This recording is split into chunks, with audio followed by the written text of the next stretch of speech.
Welcome, everyone. Welcome back to an EAN Summit. If you've been to one before, welcome to your first one. If this is your first time here, my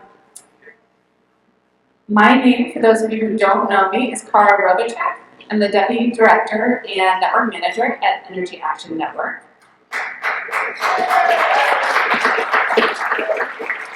And I get to spend a few minutes just grounding us all in a little bit of the background of Energy Action Network itself. Probably most of you know this, but EAN's mission is to achieve Vermont's climate and energy commitments in ways that create a more just, thriving, and sustainable future for Vermonters. And EAN really has two main roles in the state of Vermont. As a nonprofit organization, we're probably best known for our deep data gathering and analysis, which we present each year in an annual progress report for Vermont. We also host other research papers, webinars, a really great summer internship program, and the Leveraging Change Speaker Series. And we bring our presentations to venues around the state. Today we are very, very excited to be unveiling our most recent annual progress report for Vermont, as well as a new research paper that looks at Vermont's climate responsibility through a comparative analysis of per capita emissions. More on that very soon.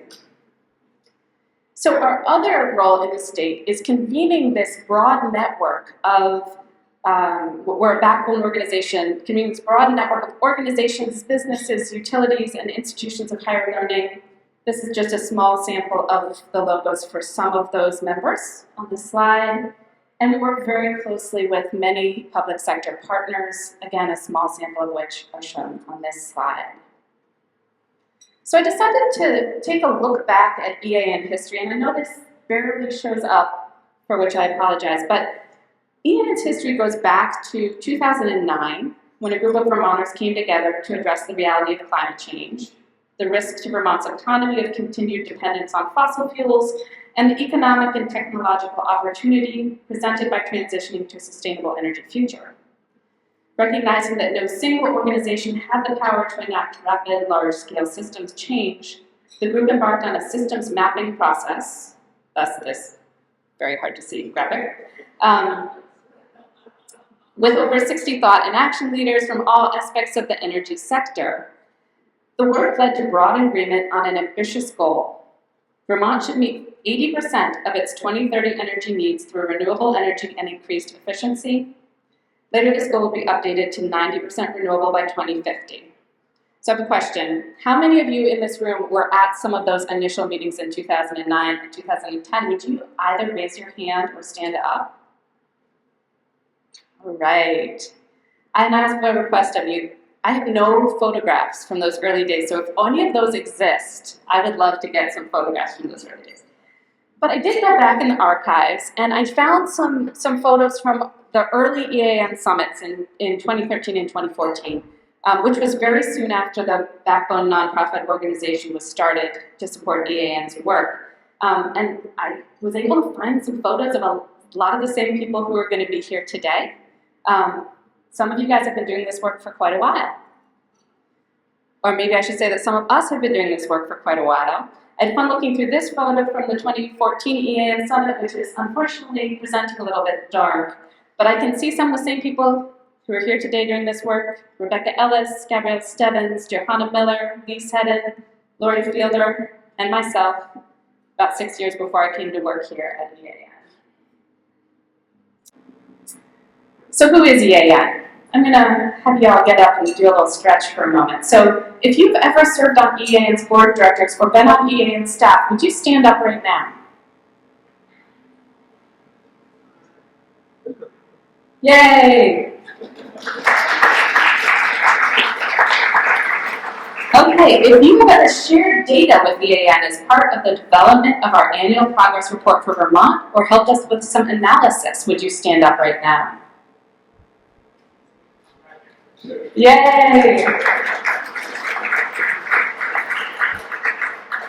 If you've ever been part of one of the EAN network action teams, would you please stand up right now?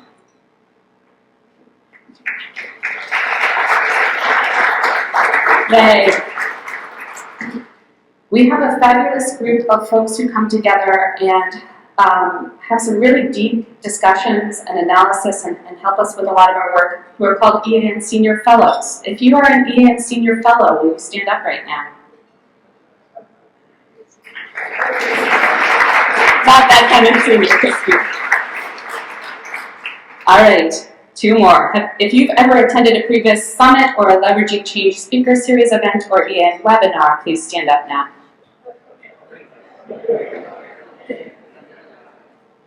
Most of the room.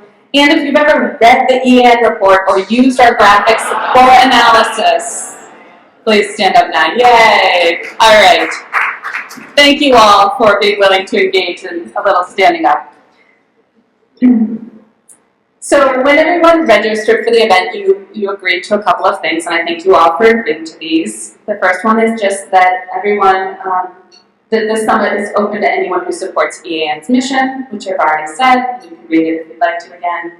And we also ask that everyone commit to engaging in respectful and civil discourse. Disagreement is fine. We just, our organization likes to engage respectfully with one another, even in disagreement.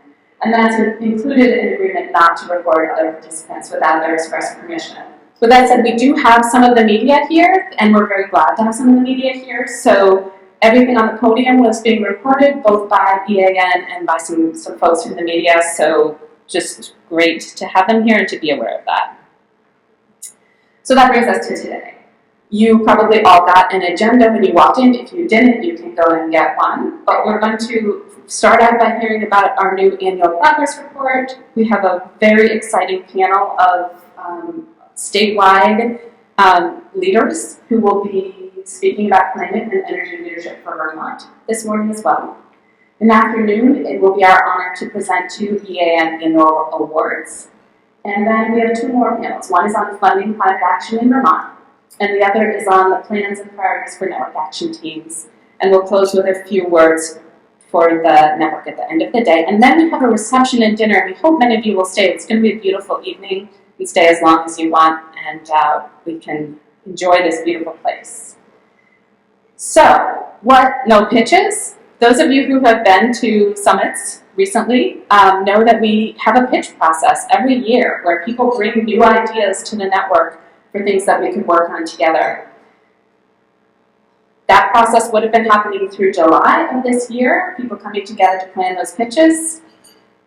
The climate crisis had a little bit of a different plan for us. So we ended up not having pitches coming to the network this year, which is not a bad thing necessarily, because as a network and the board of directors have been discussing for a while, how do you give enough attention to the network action teams you already have versus bringing in new ideas? So we're excited to keep working with the network action teams we already have.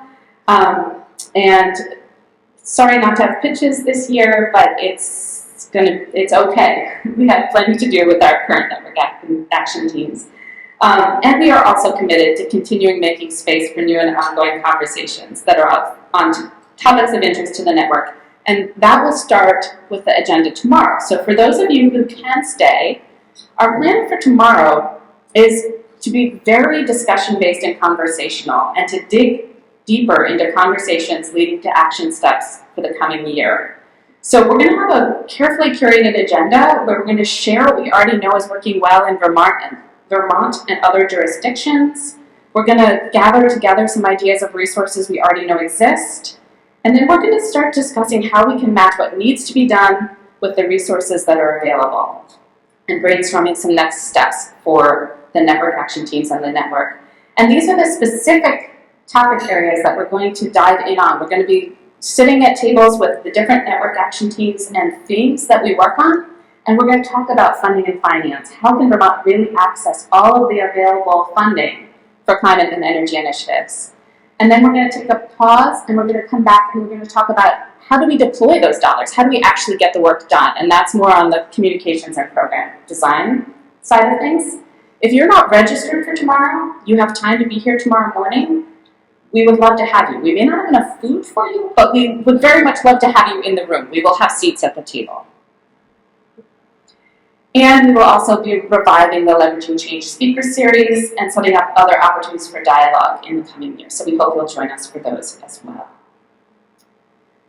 My final note is that as in past events, we will do our Q&A at every panel, at every presentation using the app Slido. And the reason we do this is you either on the back of your agenda, using this QR code, or going to slido.com on any phone or computer, and then putting in the code EAN 2023. You can type your questions in as a panel is going, you can type your questions in as a speaker is speaking, and then people can upvote the questions they're most interested in. And what that lets us do is sort of curate the questions so that the questions that get asked are the ones that most people are most interested in and not just the first person who shoots their hand up. If anyone doesn't have the technology, we can get you some Post-it notes to write down questions as well, or you can ask your neighbor to put it in their phone. The questions are anonymous, it doesn't necessarily have a name attached to it, but we'd love to hear the questions that most people want answered. Okay, and with that, I am very happy to introduce my two colleagues, Jared Duval and Liz Steer, to come and introduce our annual progress report for Vermont.